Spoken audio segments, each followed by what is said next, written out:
I'm Megan Bennett. I'm Lesley Meyer. And this is Gen X Women Are Sick of This Shit.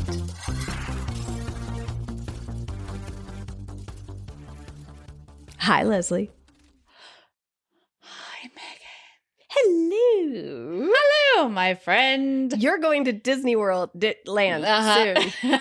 I am. I'm going to the DL. You could do that now that Disney's back on the okay list, right?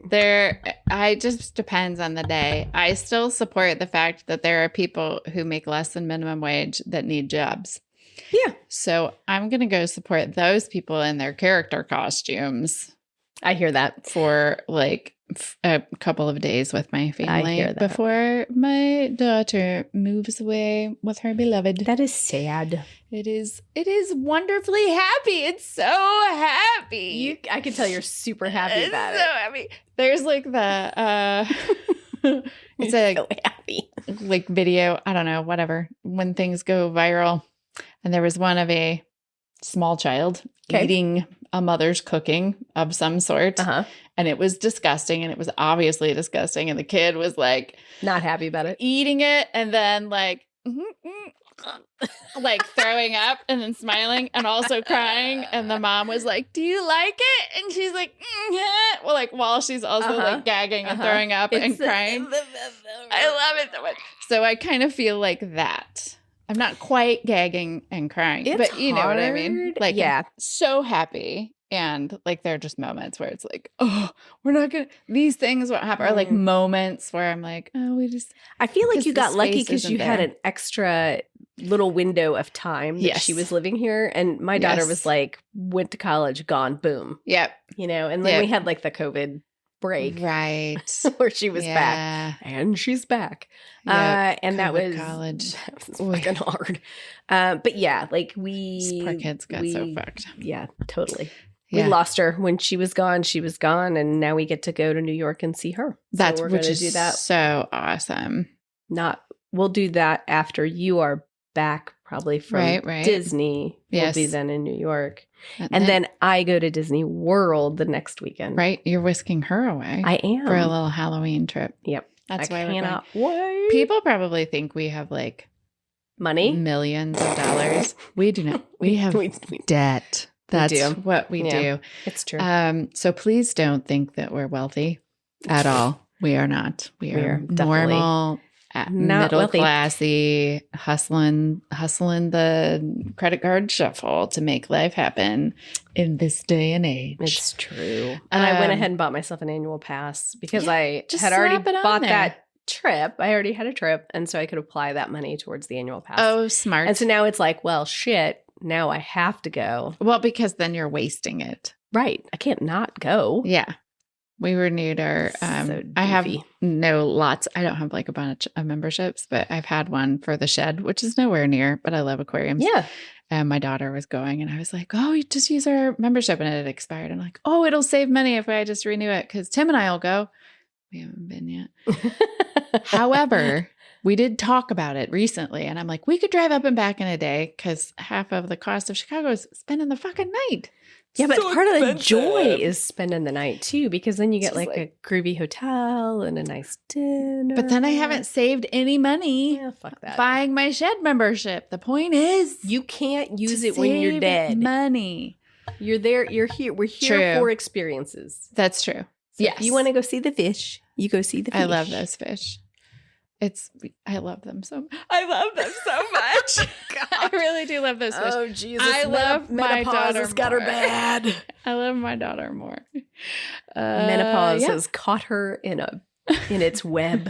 How have you been? I'm fine. Yeah? Yeah, if I cough or like sound nasally, I'm coming off of a cold, but it was just a weird end of summer. I'm so sorry. It was stupid. Well, and you have to, are you around people during the day? I'm around more people now than I used to be. Okay. So I think, and I've got like all of the middle-aged women health things you can have that just weigh on your immune system. And so, and a shitty diet and, propensity to drink and all the, all the things that are going to make. There's the list. Propensity for alcohol. Yes. Middle-aged women things. My immune system sucks. So yeah, I think that I'm better now. And the good news is I feel like I got it out of the way. Like I'll buy that for $100, Alex. Sure. It's like throwing your kids in with a bunch of kids that have chicken pox because you get it out of the way. Yeah, fuck it. They'll be fine. It's the fucking bucket. We don't worry about immunity and we're fine. Vaccines or anything like that anymore anyway. So I got my COVID vaccine though. Did it hurt like a bitch? No. Okay, so I made the mistake of doing the flu shot and the COVID shot in the same arm. Me too. And yours was fine? Yeah. Like your arm's fine? My next day was sore. Like but I it literally didn't hurt, couldn't lift my arm. Oh, no, not that bad. No. And I was at like a travel agent training situation. And there was you might have to get a prescription. And I just didn't want to fuck with that. Yeah. And so I found a CVS really close to where I was. And I booked those fuckers so fast. Totally free. Yeah, so good. Mine was too. Totally free. It did hurt like a son of a bitch. Yeah. And they were like, hey, you can get the RSV vaccine too. And I will. I absolutely am going to go get it. But I was like, I don't think I want 3 at the same time. I need give me a little break. Mostly because I'm pretty sure my arm would fall off. It's doing the other. I had to pick it back up and take it with me. Tape it on. Strap it on. It'll be fine. We could just sling.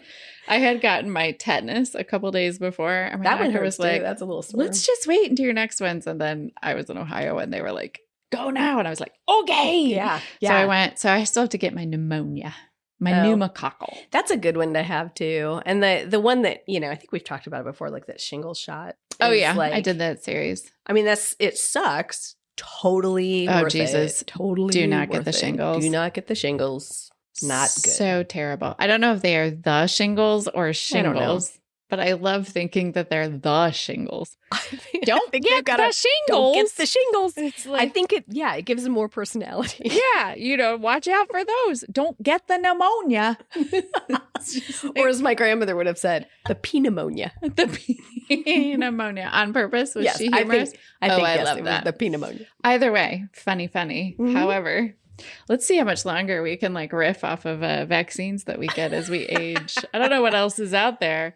Oh, I think you can get them all. Is that RSV? Is that the hand, foot, and mouth one? No, that's a respiratory virus. Oh, okay. Yes. So it's like pneumonia, but it's a different type of respiratory. Is pneumonia what you get when you're just tired of penis? You're like, oh, sorry, I got the pneumonia today. Get off me, husband. I got the pneumonia. The what? Yep, it's highly contagious. Watch out. Go take it out. Yep. You're sleeping in the guest room. I got the pneumonia. I don't know what's wrong with my spouse. They've said they've had the pneumonia all week long. Hilarious in my own mind. Let me just touch my microphone some more so do that. Our producers are very excited. Well, he loves it. It's the pneumonia conversation. I just couldn't help touching my microphone. I love it. Why are we here? What are we here for today? I have no clue. What are we doing? We are having a podcast. Here we are. Fives. We're having a podcast, and we did a little podcast pivot. We're picking up some behind the scenes or Deepy more dives. to the story, which we did last week 2 weeks ago with Satanic Panic. That's right. Mm-hmm. I was there for that. I had that conversation. I have since then read the Duffer Brothers. Duffer I believe Brothers. You. Duffer, producer Tim. The dudes that did the TV show. Yes, Duffer. Those guys. Mm-hmm. Maybe. Who knows? I'm making this up. Yeah. Matt and Ross Duffer. Thank you. Yeah. So the Stranger Things guys. Oh, they have a lot of facial Tim's like, hair. now I know you're talking about. Yes. So because Satanic Panic, and I think of Eddie from... Of course. R.I.P. Super Eddie. Fucking dreamy. He better come back. Anyway, they are talking about the next, the last season, which you get something out in November. Yeah, you get multiple episodes on Thanksgiving. 2 parts, right? 3. Okay. You get multiple shows on Thanksgiving. Then you get a couple or 2 or 3 on Christmas Day. Okay. And then you get the final on New Year's Eve. So you get to ring in New Year's Eve with the finale of Stranger I can't Things. be at the bar on New Year's Eve now, Jim. I have to not be there. I have No to shit. Stay home and watch. No, I will be in my basement I'll be watching it hoodie on up. my phone in the basement of the bar for New Year's Eve. And they said it's going to be I can't wait. Super fucked up. Oh! Yeah, they wouldn't say much, but they were excited. like, anyway, so I'm thinking about like the whole Stranger Things thing and yes, Satanic Panic and all that. So amazing. But yes, that was the last episode that we dropped. Yeah. And we're going to continue with this. It's like a variation on this. Yeah. This is like life-changing moments. Right. Shit we remember, life-changing moments, and then going into a little bit of history about those things, just because I don't know about you, but my memory done suck. So well, and we have memories from our like 7, 8, 9, 10, 12, 14-year-old selves that wouldn't have a lot of information. We wouldn't have had the details that we have now because we were wee little nubbins. And there was no internet. Nope. There was only the nightly news. Mm-hmm. And it was boring. You got Tom I would Brokaw have maybe read the paper, maybe. When I was over 10. Yeah, not at 10 though. No, not. Maybe like 12, 13, I'd be curious at least. Sure. And we could get like our parents might share information or something like that. You'd see the headlines and you'd be like, oh, I don't think that pertains to me. Right. Yes. Where's my Atari? Why are we here again? Because we're going to talk about some life-changing moments. Yes, we are. Well, I think we're doing 2 episodes, right? Yeah. That are life-changing moments, which will probably roll into we're talking about significantly more life-changing There are going to be so many of them. But we should, at the beginning of this one, talk about who died this week. Yeah, who died? Because this was a big one. This was a really sad one. And interestingly enough, these are actors I associate with Gen X, but who are definitely not Gen X. Hit me. Who you got? We just lost Robert Redford. He was a very, very pretty man. He was a very pretty man. An excellent actor. Very pretty man. And Robert Redford was born in 1936. So he was actually Silent Gen, right? Yeah. Mm-hmm. He was. What is your first memory of a Robert Redford film? Like, are there any that stand out? Probably a River Run. No, River Run. Was that him? I think so. Was that him? I can't remember. I feel like it. Well, Butch Cassidy and the Sundance Kid was probably the big one. Maybe not. That wasn't him. But it feels like it should be in his category. Yeah. But I don't believe it is on the list. Like also like English Patient, I feel like should be him. Yeah. But I don't think it was. Okay. But there was an era of filmmaking that, so sorry, felt y'all. like him. English Patient. Let's see. Okay. Oh, so that was 96. That was 10 years later. My brain connects this with Out of Africa. And which was in the 80s, right? Yes. That was Robert Redford and Meryl Streep. Yes. But there were these sort of sweeping romances in other countries. Yes. Which had a undertone for a lot of Gen X kids as being a super boring adult movie, right? Like ish. I loved Out of Africa. Did you? Oh my God. But I was also a weird kid and I fucking loved watching Gandhi. I watched that movie. Yeah. Probably 10 times. Wow. Okay. Yes. No, not me. How about Chariots of Fire? Was that a hot one for you? I watched that so many times with my mom. I just loved like this. There was something about the sweeping. I feel like it's more about the movie making, right? Maybe? And it was. I just really liked them both. I don't know why. River runs through it. Brad fucking Pitt. We were way another off, blonde kid. There we go. When did that one Tom come out, though? Skerritt. 92. Okay. College. All right. But for Robert Redford, of course, Jesus Christ, words just leave my fucking brain. Established film festival in Sundance Film Festival. Yeah. There we go. Yep. To usher in a new era of filmmakers. Butch Cassidy and the Sundance Kid. We studied in my film as art class. That was definitely about the filmmaking itself. Yeah. I remember watching The Sting. Oh, The Sting was great too. All the President's Men. Very important movie, particularly right now. Did not care about at the time, but then much later I was like, oh my God, this is an amazing movie. Yes. The Natural. Also an excellent movie. My husband is a super fan of that particular movie. Oh, but baseball. That's awesome. Got you. That makes so much sense. So I think kind of like All the President's Men and Out of Africa. Like I remember, I'm sure I watched All the President's Men when I was young, but not 3 years old young. Out of Africa was 85. But I loved that fucking book. I was a weird kid. I probably read it when I was like 10. Okay. I think. I mean, most of us were reading like, Flowers in the Attic. Flowers in the Attic. That was exactly where I was going with that. Africa. And then came back around. Are you there, God? It's me, Margaret. And all the Judy Blooms. Yes. All of those.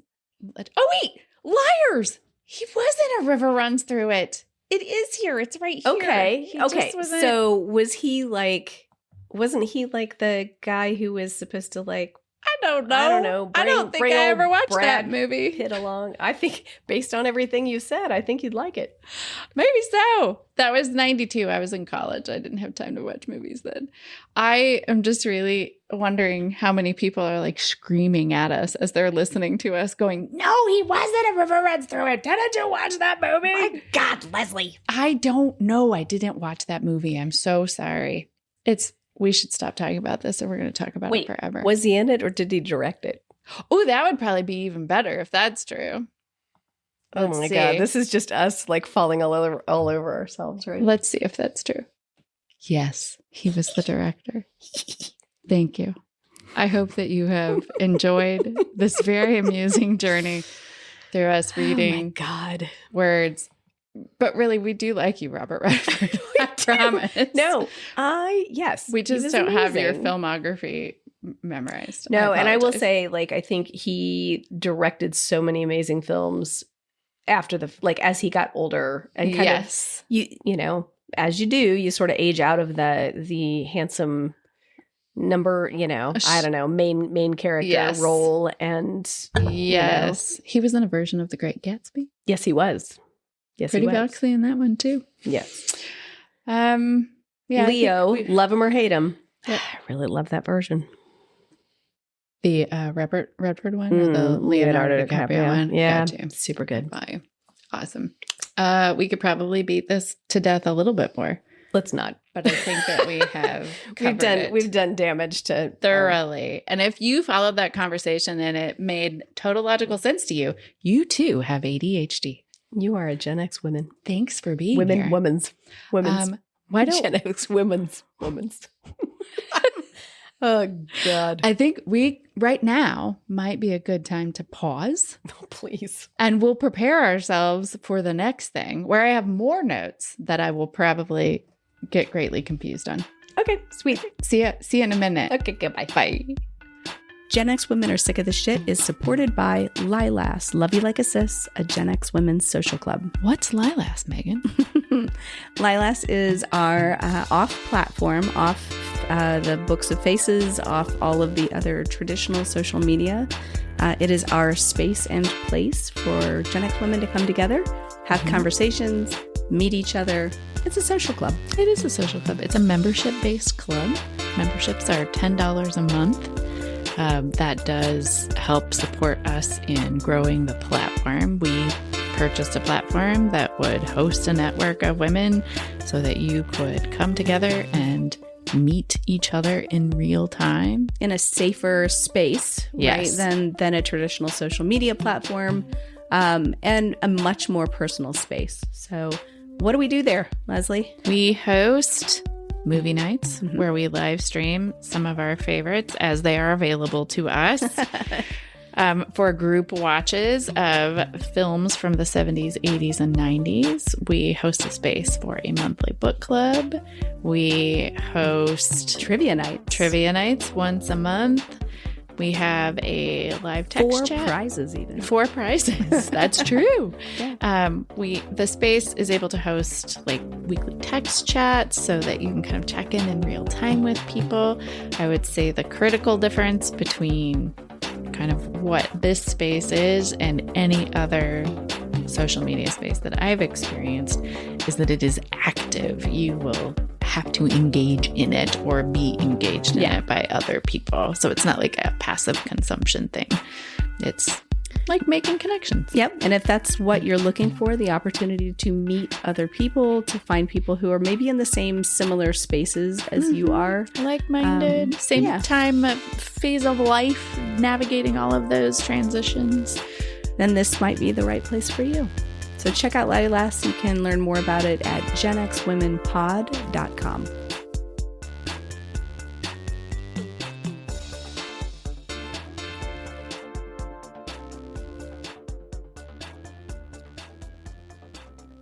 And we're back. Back.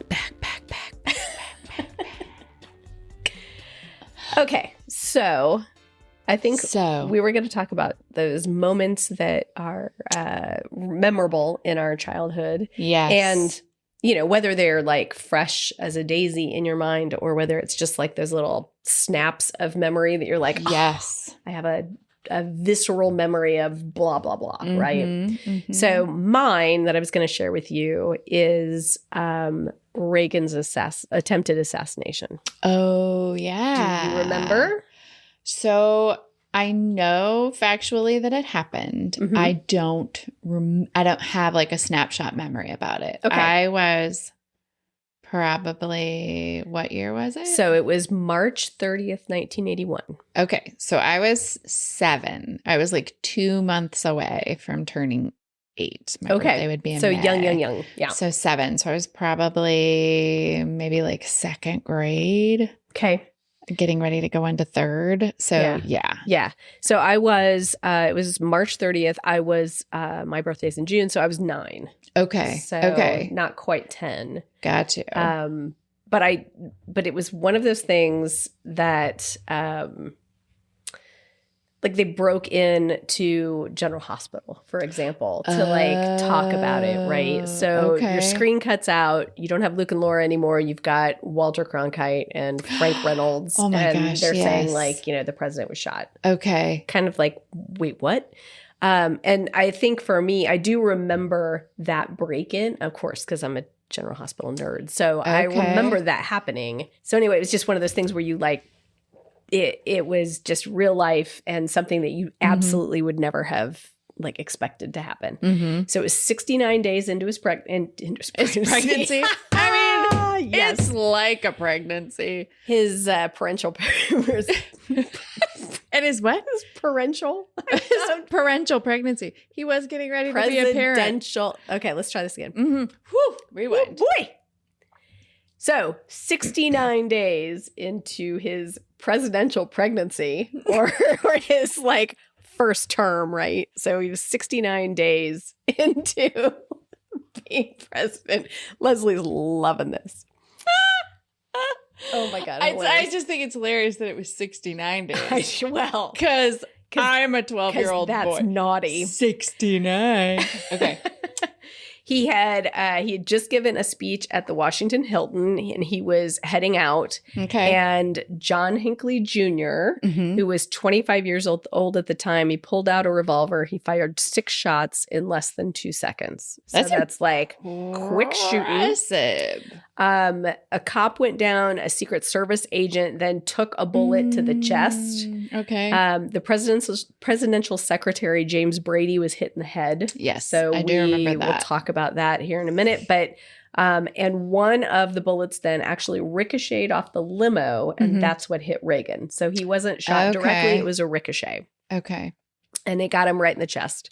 Oh, shit. Yep. So Reagan didn't realize that he had been shot at all. He thought his ribs were sore because he had been shoved down to the ground. Sure. But he coughed up blood.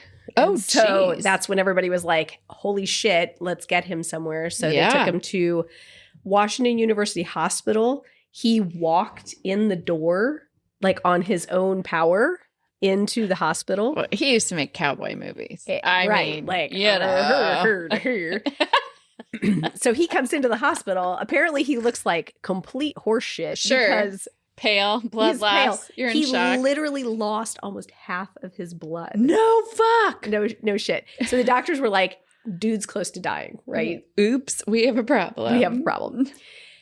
for those of us at home that are like watching this, the networks all lose their minds. Okay. Right? Because nobody knows what's happening. Sure. They reported initially that he was fine. Okay. Then they report that James Brady was dead, which he was not. Oh, no. On ABC, the anchor was Frank Reynolds, and he completely loses his composure live on air. He snaps to everybody, let's get it nailed down. Somebody find out. Let's get the word here. Let's get it straight so we can report this accurately. Good job. So like it's the in real time stumbling over all the pressure of like trying to figure out the facts. Yeah. And let's not like say things like just off the cuff. Stop giving me false information. Which of course now we live through on a moment by moment basis. We just make up shit as we go. For clicks. Yeah. Which is bonkers. Yes. So I think for a lot of us that are in the Gen X era, this is kind of like our first collective news shock. Yeah. Like our parents had Kennedy. Sure. Like they vividly remember that. Sure. And we had this president who's suddenly interrupting our soaps. And, you know, that's just a big, to me, it's a really big deal. It's like that moment where you're like, holy crap. Yeah. And this is something on the news that I'm not going to forget. Yes, absolutely. Oh my gosh. Yeah. So here's where the story kind of shifts a little bit because Reagan survives his surgery, right? Oh, okay. Of course. Sure. And instead of images of weakness, the press starts talking about all of these jokes that he was making, apparently at the hospital. Oh, funny. He told his wife, he told Nancy, honey, I forgot to duck. And that like became a big thing. They're like, oh, wacky Ronnie, you know, like with his funny ha-ha jokes. Yep. Apparently before he went into surgery, he asked all of his doctors if they were Republicans. Like, what do you say to that if you're his surgeon? Like, you say, yes, sir. Of course. I'm sure he was like, yeah, I voted for you. Yeah. We are now, right this minute. Right this minute, we are. So all the humor, though, it kind of made him look invincible, like he was this big, tough, strong guy. I mean, yes, he did cowboy movies. You're dealing with stress. Right. You're like, so Ronald Reagan deals with stress by cracking jokes, inappropriate jokes that some people might find inappropriate. Why, you just got shot? Why are you making those jokes? But hey, okay. And I gotta say, good coping skills. Sometimes that's how I react to things too. Yeah. It's like, okay, I don't want to address this straight on, so I'm just gonna make a joke. Forgot to duck. But he got this kind of reputation as being Teflon Ron is what they started calling him because he was like super tough. Teflon Ron. Yeah. He made movies with monkeys. Let's be clear. Chimpanzees. That is no offense to monkeys.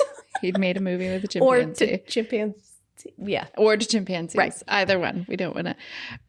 But Teflon, I don't remember that at all. That's amazing. So that was a little nickname that he got. Hilarious. Yeah. So behind the scenes, Washington loses its mind in complete chaos. Because what happens if the president is shot? Oops. Correct. I mean, theoretically, we have a plan.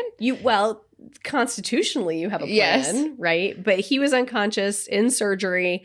The vice president was at that time on a plane back from Texas. So you've got that happening. Were we presidentless for a minute? Well, kind of. So at the White House press briefing, Lesley Stahl. Oh my goodness. Right? Yes. Young Lesley Stahl. She asks Deputy Press Secretary Larry Speakes point blank, who is running the government? And he admitted, I cannot answer that question at this time. That's not good. Honesty is nice, though. It's refreshing. I guess. I mean, just be honest. Like, I cannot. Okay. Thanks. Well, so I guess. But Secretary of State Alexander Haig then walks into the press room at that time. Ooh. He hands Speakes a note to step aside. So he tells this guy, hey, move aside. And he walks up to the mic and he says, as of now, I'm in control here in the White House pending the return of the vice president. Got you. So he knew the rules. No, you can't do that. Like, you can't just say, I'm in charge. No. So constitutionally. It should have been the Speaker of the House. Well, right. Well, right. That's like, it's another step away from that. So constitutionally, the vice president is next in line. Then it's the Speaker of the House and not the Secretary of State. Yeah. Oh, fuck. Secretary of State's just foreign relations. Exactly. Where was the Speaker of the House? That's a good question. I don't know where the hell he is. No one knows. I mean, now, who knows? We'd have to look into it, but yeah, like I don't know. I do not remember this piece of this, and it is shocking. Yeah, I know, right? Like Haig totally looks like he's staging this wacky like a coup, right? Yeah, a power grab. Really? I know. Like, would I have known that at 10 years old? No, I would not. Such drama. Yeah. How did it resolve? I presumably your vice president lands the plane, everything's fine. But like for that hot when minute, back like on, it's like, hey, we're just gonna make shit up, I guess. Constitution. The better thing would have been to just stick with, I cannot answer that question at this moment. I think you just say, let your press secretary handle it. Well, by the Constitution, you think so-and-so is in charge. But yes. Yeah, whatever. But this is happening in real time. No cell phones. No cell phones. No internet. Nope. Maybe a couple car phones. You're with like the richest of the rich. Waiting for that guy's plane to land. We're like, who's in the building? Who's like, here's whoever's the org last, chart. Turn out the lights. Here's the org chart, and they're just like going through it. Phone tree. Are they here? Are they here? Are they here? It's a fucking phone tree. I'm calling about the cakewalk and to see if you want to run the country. Seen the vice president? We're doing a fundraiser here at the Spring Fling. It's a bake sale. So all that's happening. Okay. And then you got to think about like the dude who did it, right? So why did he shoot the president in the first place? Bad day. Hinckley, it was not about politics. It was not about ideology. He was obsessed with Jodie Foster. Oh, say more. So here you have Draw the line, create the picture. I wish I could. It's a little weird. Like he watched Taxi Driver over and over and over and over again. Yes. So he identified with Robert De Niro's character. Oh, sure. A lot. Oh, that movie's who so is good. A loner. Yeah. Who stalks a politician. Right. That's what he does. And Jodie Foster, who was just 18 years old. So young. Super young. I think she was even younger than that. She just started Yale. Just started at Yale. And she like is now the center of the story. Oh my gosh. He had been leaving her notes at Yale. Oh, creeposaurus. And calling her. Ew. He called her like hours before the shooting. He wrote a letter saying, Jodie, I would abandon this idea of getting Reagan in a second if I could only win your heart. Oh no. That is a way to ask for a date. I don't know if it is the best way to ask for a date. Totally not. What are these dramatic gestures that some men make? Send her candy. I don't know what to tell you. Like, I don't know. Shooting the president probably not the right way to go about it. I mean, you will get attention. Yeah. It just may not be the outcome. I mean, it messed her up for years. Oh, it'd be fucking terrifying. Yeah. Imagine being an 18-year-old girl. I remember what that was like. And you have some fame as an actor. Yeah. You're also smart as fuck. Yeah. Because Yale. Yeah. And you're gay. So no dudes. I mean, I don't know if she was out at that point in her life. And somebody's sending you all these. I'm sure did they collect evidence from her? I'm sure. Yeah. I remember there was like hearings and all kinds of stuff. And she was like called in to answer questions because she was at the heart of his reason why. So I guess they had to rule out whether she had literally any knowledge. To do with it. Sure. That makes sense. But what the fart? And if you get a whacked out letter like that moments before this dude goes and shoots the president. Unhinged. Are you thinking, if you put yourself in Jodie Foster's shoes, are you thinking like, I should probably reach out to the police about this? Like I don't even know if you'd take it serious. At 18, I would not have taken that seriously. I would be like, okay, ooh, gross. Dude. This guy's insane, especially if there have been multiple notes left. Well, and if there had been multiple, like, like, I think now if it happens in the political world that we live in now, I think you would probably feel like, I probably should alert somebody about this. I'm going to like grab the red phone. Right. And call somebody up. Doesn't everybody just have a red phone? This is the emergency phone. When something happens and we're like, oh shit, I don't know exactly what to do with this. Hello. Who's on the end of the red phone? Right. I have a perplexing situation here, sir. Like, this is a phone, too. Wackadoo dude's been leaving me notes about something with the president. Mm-hmm. So, yeah. Anyway. That's like her side of things. And then, then there's Nancy. Right. Oh, sure. Then you got point of view, camera shifts. Don't do drugs, Nancy Reagan. Sure. After Jodie Foster movies. After the shooting, she was really shaken up, obviously. And you're going to love this. She started consulting an astrologer. Oh, is this the impetus? This is one of my favorite things in the world. I want to hear all about the White House astrologer. Let me tell you. Yes, I'll set the stage. I just love it. More about this because this is fun. So the astrologer's name was Joan Quigley. Okay. And she asked Joan to actually start planning Reagan's schedule. Right on. Sure. Because how did she get her clearance? She's a psychic. I guess she could like. Did she know it was coming? Did she know that Nancy was going to ask her? I don't know. That's always been my big question about. This has always been my question about psychics. If you go to a psychic and you knock on the door and they don't answer it by saying, "Oh, I was expecting you," then you should turn around and leave. Because they're a shitty psychic. No disrespect to psychics everywhere. I know that's not how it works. Just answer the door. "Oh, I was expecting you." That's all you have to say. I thought you would have been here earlier. Okay.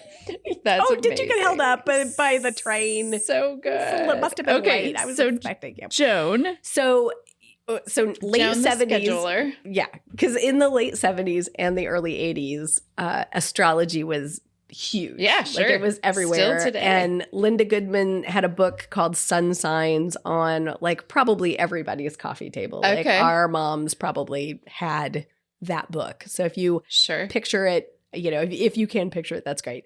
So Nancy was basically doing the exact same thing. She, was consulting her psychic, her astrologer. Like you do. Because, the nuclear codes are on the line, right? Like, so, absolutely. You do should these things. Consult your astrologer before.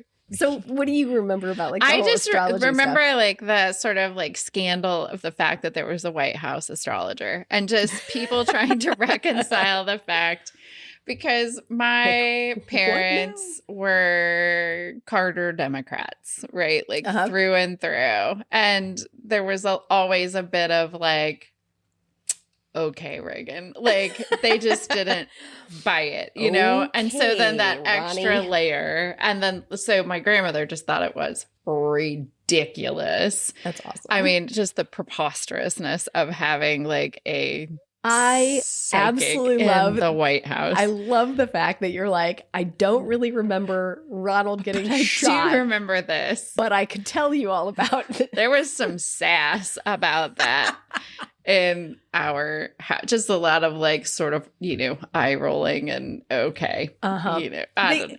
So I do remember that. It's a little ridiculous. And the fact that it was presented like so matter-of-factly as the truth of things, like this was advising in an official capacity. Yes. I mean, the eye rolling in my household was profound. Yes. You could hear that from far away. So it was fantastic. Awesome. Yeah, it was pretty brilliant. But Rasputin, hey, worked out really well. Did it though? No.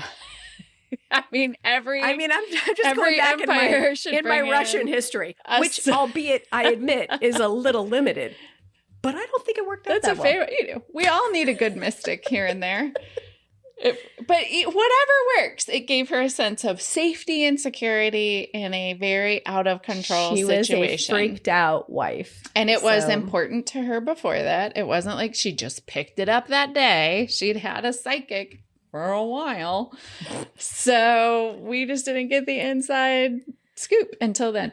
No disrespect. to all of the psychics. Speaking of those red lines that you can pin to the wall, I wonder if you could pin a line between Nancy Reagan and Dionne Warwick and the whole pick up the phone.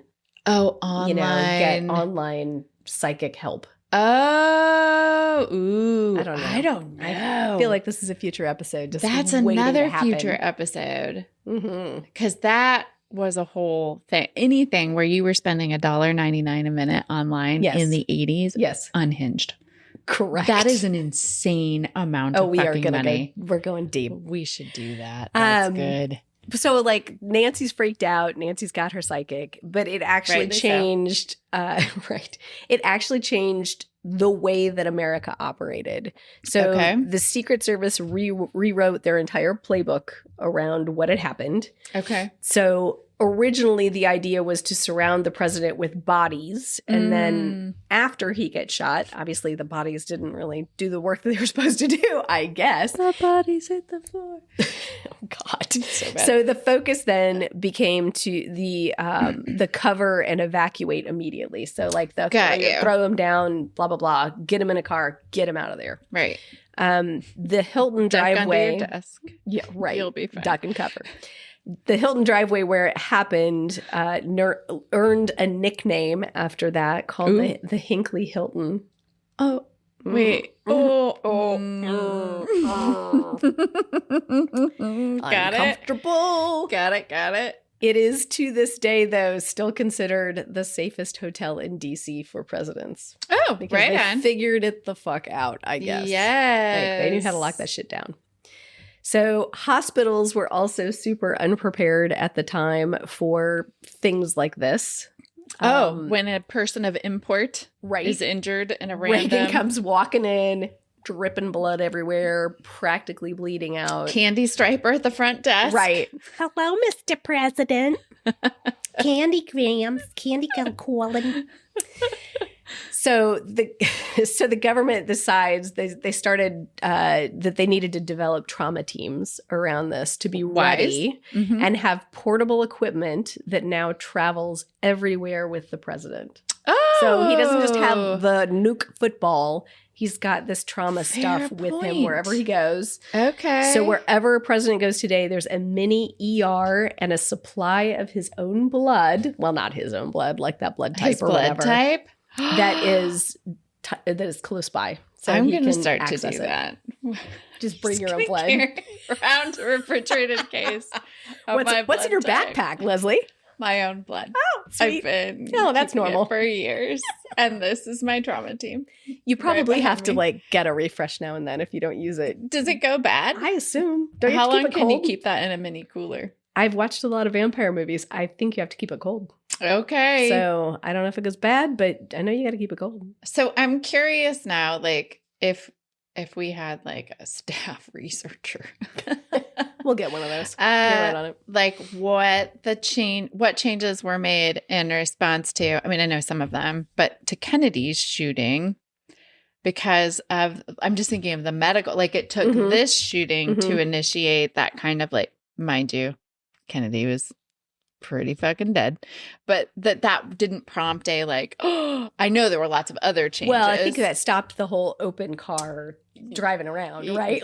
Yes, that was a big one. But it's interesting that the medical response, I guess when someone is just dead, they aren't thinking about the medical response. They're probably that was prompted in the 80s. Yeah. So, I just think that's fascinating. Yeah. Oh, gosh. So obviously the medical stuff changed. It also changed things that were happening in the courts. Oh, say more. So Hinckley was found not guilty by reason of insanity. Okay. And that pissed everybody off.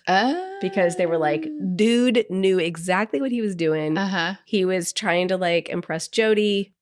That's such horseshit. Sure. So in 1984, the Congress actually tightened up the insanity defense. Okay. So not just anybody could claim it in a federal case. You had to really prove insanity in a federal case. Okay. So that was a big change. And then there was James Brady, Sure. So, yes. The Brady laws. Right. So he survived. He had permanent disabilities. He was shot in the head. Yeah. His wife, Sarah Brady, then became a powerhouse behind the Brady bill and created background checks for handguns. Yes. In 1993. So awesome. Reagan, yes, a Republican, endorsed it.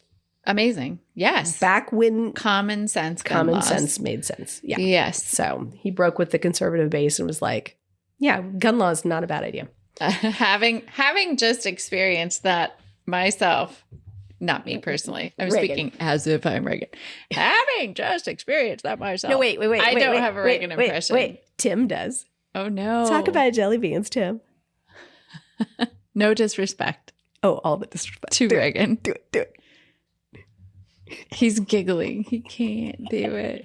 Well, I really like the purple ones. They're my favorite. And I said, Mr. Gorbachev, keep your hands off my purple jelly beans. Very cute. Well done, sir. Nicely done. I don't think Reagan's getting enough sex if his jelly beans are purple. Oh, oops. Somehow I think that they were pretty freaky. You think? I do. You think Nancy and Ronnie were? I do. I do think so. There are some reports from her contemporaries back in her Hollywood days. Oh, yeah. I think she was a good time in the old bedroom. Do you think they had a room? Special room? Maybe. They could have had special friends, too. Oh. Swapping? There was a story that indicated that she could suck the chrome off of a truck hitch, basically. Ronnie. For those of us who know what that means. You lucky bastard. Who knows? The pressures of public life. Rest in peace, both of them. I hope they're having a grand old time together. Right. Yep. Reagan assassination, not just an attempt at a political story. Media frenzy. The president joking around, turning into a myth himself. Sure. Right? Like a man of myth. Teflon Ron. An actress, poor Jodie, caught in this freaking nightmare. So much drama. First lady and her psychics. Secret Service tactics changed. Big darn deal. Tougher insanity laws. All of that came because somebody should make a movie. This. Oh, wait. I think they did. Did they? I'm sure there are movies about I feel like this. there is. I think somebody should take the storyline and just make like a different movie and pretend like it doesn't have anything to do with this. Like it's just like a totally different, I don't know, different storyline. Like you just transpose it and then just act like you don't know what they're talking about. I don't know what you're talking. What? Who? Really? Ronald who? That's wild. I just made this up. This storyline. This script came from my imagination. Profound. Yeah. So you remember being at home? I do. Yeah. Like I remember. Yes. And I remember like the couple of days after that, just the news, of course, everywhere. Okay. And I don't remember the misinformation, like what was true and what wasn't true, because I probably wasn't really paying that much of attention. Sure. You know, of course. But you know, that whole like, the world will never be the same. Yes. Kind of feel. Which absolutely. Totally going to be the same. But and how short our memories are, right? Like these are moments that are pivotal in our lives that we remember, that should be remembered forever. But like our memories are quite short and now focused, I think. Nice job. Yeah. Digging that up. That was my wacky memory of my ute. Did you ever talk to your mom about it? Like, does she remember what happened? I just curious. I should just have a conversation with her and ask her, like, what do you remember about all this? I would be curious. But, yeah. Do it and give us a little update and see if she like remembers something. Oh, I'm bet sure she like has. It was because she was in radio then, or was she at the? Where was she? No, I think she was in radio then. I think that's right. Yeah. So they probably were like breaking news. Yeah. So let's see if Terry knows anything. Yeah. And she might be like, what? I don't know what you're talking about. That would be the best answer ever. That is not an impression of you. Who? Mama. Ronald who? I don't.